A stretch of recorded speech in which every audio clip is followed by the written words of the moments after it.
Now listen, there are two ways you can start dropshipping. It's either with a low budget or a high budget.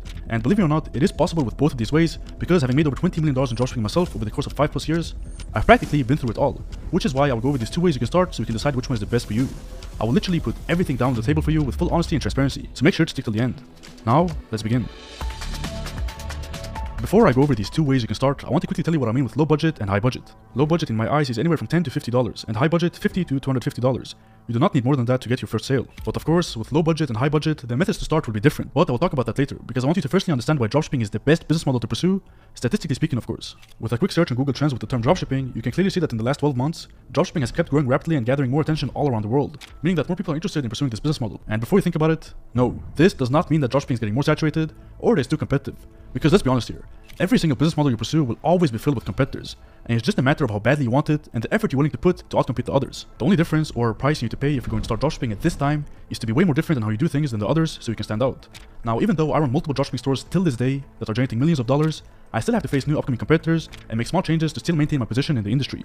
But that isn't a big deal as long as you keep your foot in the industry, stay updated with changes that's happening, and implement them into your own stores. Anyway, now that you have an understanding of how you should start dropshipping and what to expect, let's get to the real value. The whole dropshipping operation consists of 4 factors, and that is finding a product to sell, building a store, marketing the product, and lastly, fulfilling your orders. That's the key factors you need to master in order to operate a successful dropshipping business. And back to the main topic of this video, I will now go over the low budget and high budget ways you can start, and it's your call to decide what's next for you. Let's start with the first factor, and that is finding a product to sell. Now, there are a bunch of different methods you can use when it comes to finding a product to sell. AliExpress and TikTok, for example, are what the majority of new dropshippers use to find products. However, in reality, it's just endless hours of scrolling and purely guessing if the product will sell or not. But don't get me wrong, this can still work, but there's more risk involved with it since you're relying on low quality data as a research method. And with low quality data, this is what I mean. Imagine yourself going to AliExpress, and let's say that you found this product that you deem is interesting to you. You do not have any data about this product that will validate if it's worth selling. You just have to go with your gut feeling, which is of course what you should always go after, but having some sort of validation will increase the chances of succeeding with a product. I mean, of course, going to Facebook ads library to look at the engagement and reach that an advertisement for a product has does give you some sort of validation since no one is spending money on ads unprofitably. But then you have to remember that the engagement you see does not reveal data about the geographical location of the consumers who saw the ads. And this is really important. An advertiser targeting countries with a low purchasing power may get 10 million views on an advertisement and generate only $5,000 in revenue, while another advertiser targeting countries with high purchasing power, such as Switzerland, Qatar, or the United States with the same amount of views would generate minimum $500,000 in revenue, for example. And if you want to approach this with a high budget and have a great advantage, it's through data-driven product research to see if a specific product is actually selling for another dropshipper, which is how me and the other pros do it. One of my favorite tools to use for this is dropship.io. You just go to any product you find interesting from a Shopify store, copy the link for it, paste it in dropship.io, and it will show you the sales revenue that the store owner is making every single day. This is not 100% accurate, but it at least gives you an idea that the product is worth pursuing. And there are 3 key metrics to finding a good product to sell. Problem solving. Make sure that the product solves a problem and provides a solution for your customers that actually benefits them. Evergreen product. Make sure that the product can sell well throughout the year and doesn't rely on any seasons, such as summer or winter. And lastly, uniqueness. The product itself is unique. For example, it gives a wow factor, high perceived value, and is not easily found in local stores. If you follow these 3 factors when doing product research, your chances of finding a winning product is much higher. And a great product that actually follows these factors is this mini sewing machine. It solves a problem, sells throughout the year, and is very unique. And I've seen many sell this product successfully. So, what's the conclusion for finding products? If you're on a low budget, you should use AliExpress or TikTok to find products. But again, the chances of finding a winning product isn't so high. But don't get me wrong, it works, but it will take time if we compare it to the high budget method where you use a tool to rely more on data. After you found the product, the next step is building a store. The majority of dropshippers, including myself, use Shopify to build their dropshipping stores because it's easy to use and they have multiple different themes that you can pick from to design your store.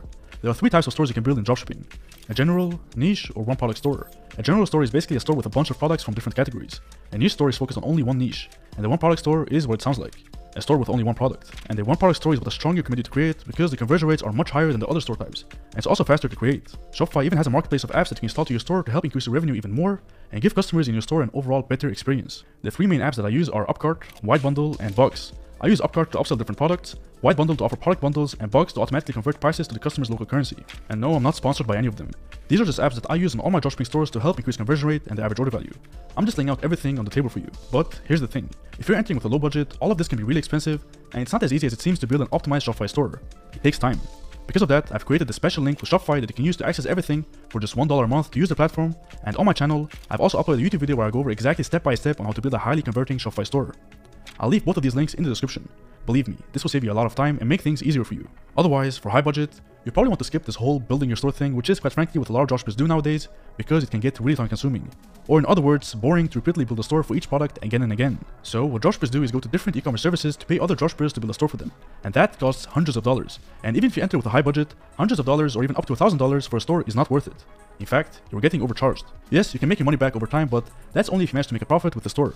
So you're basically putting yourself in a low risk, high risk situation. For that, I've put lots of hours from my end into offering you the same service for a way cheaper price. At dropship.io/store, you can get the same deal for just $49, and if you don't make your money back after 2 months of trying, we will refund you the full amount without any questions asked. These are some examples of stores we build out for a customer. It's just a no-brainer, and if this wasn't good, I would never mention it to you.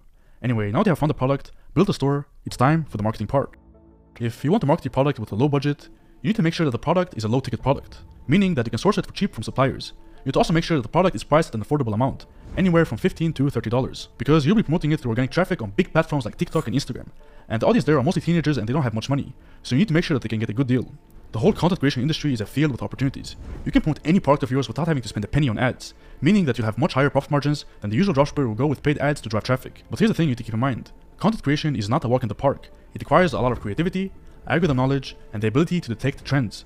So, when you first start out with organic marketing on TikTok or Instagram, you need to make sure that the username is your store domain, the profile picture is your domain logo, a good call to action, and most importantly, your website is linked in your profile bio because that's where you'll be redirecting all your traffic. Now that you've got all of that set up, you might be wondering, how do I make content and how do I go viral? Well, to save you as much time as possible here, I've personally written a detailed Google document explaining how to start with organic marketing for your dropshipping store. I'll leave it in the description as well. I'll go over all of the steps there. On the other hand, if you want to pursue marketing with a high budget, it will be with paid traffic. Then, Facebook ads is the way to go. Believe it or not, but Facebook to this day is the best platform to advertise your products on. Why? Because that's where all the working class people are spending their time. They have the money and you have the product, which means that there's a lot of money to be made if you have the right product and the ad creatives. And keep in mind, Facebook is not easy. Don't think that you're just going to create a campaign, set up budget for it, and publish it. No, it's way deeper than that. The first thing you need to understand is that there's a lot of upfront cost in ads and testing different ad creatives to see which one works and is profitable. It can honestly get really expensive. And even I, who use Facebook ads for my dropshipping stores, spend anywhere from $200 to $250 just to test and see if a product is worth selling or not. The second thing you need to understand is that the product itself has to come across as high perceived value. Meaning that if you're selling a product that can be sourced for $5 and it has a perceived value of being sold for $50, then that means you'll have enough profit margins to cover up for all the fees that come along with paid marketing. So now that you've understood these two things and are wondering, how do I set up Facebook ads? Well, here's the solution. I've uploaded a video on my YouTube channel where I go over from A to Z how to set up a successful Facebook ad. I will leave the video in the description. Now lastly, after you found a product, build a store, and start marketing and receive a few sales, it's time for the fulfillment part. With dropshipping, when it comes to fulfilling your orders, it's all outsourced, which is the beauty with dropshipping in my opinion. You never have to lift a finger for the fulfillment. There are a bunch of tools out there that you can use to fulfill your orders and have it all automated. But I'll just save your time and give you my own suppliers I work with on all my dropshipping stores. They will do everything for you. It's two guys, David and William. I suggest that you message both of them on Skype individually, speak with them and see who you can get the best deal from. And please only message them if you have orders rolling in. If you don't have any orders rolling in, then wait, because I'm giving you their contact and we need to respect their time. They're extremely fast at setting everything up with and get things going, so don't worry. And for fulfillment, there's no low or high budget ways. This is it. Alright, that was all for today. If you have any questions or you would like to see another type of dropshipping video, please let me know in the comments down below. Now if you found this video useful, make sure to give it a like and subscribe if you want to see more valuable content. Take care for now.